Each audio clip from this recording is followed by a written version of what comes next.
Lufta e policisë së shtetit me kultivimin e kanabisit vijon pa ndërprerje në të gjithë territorin e vendit. Në 24 orët e fundit, operacioni koduar Koordinata për parandalimin, evidentimin dhe goditjen e tentativave të kultivimit të bimëve narkotike solli gjetjen dhe asgjësimin e 3679 fidanëve dhe bimëve të dyshuara në territorin e qarkut të Shkodrës. Shërbimet e drejtorisë vendore të policisë së Shkodrës dhe të komisariateve në varësi të saj gjetën të kultivuara dhe asgjësuan 265 fidan dhe 3414 bim, konkretisht të ndara në këto zona.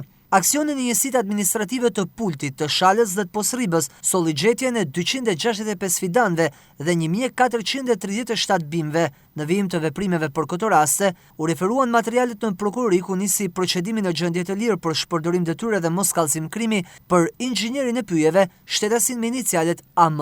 Ndërkohë në Vaun e Dejës, aksioni policisë u shtri në territoret e dy njësive administrative të Shllakut dhe të Temalit, ku u gjetën dhe asgjësuan 1977 bimë të dyshuara kanabis sativa. Por edhe në këto operacione, ashtu si në të mëparshmit, policia dështoi për gjetjen dhe vënien parapërgjegjësisë të kultivuesve, ndaj thotë se vijon puna për identifikimin, kapjen dhe nxjerrjen parapërgjegjësisë penale të autorëve të rasteve të kultivimit të këtyre bimëve.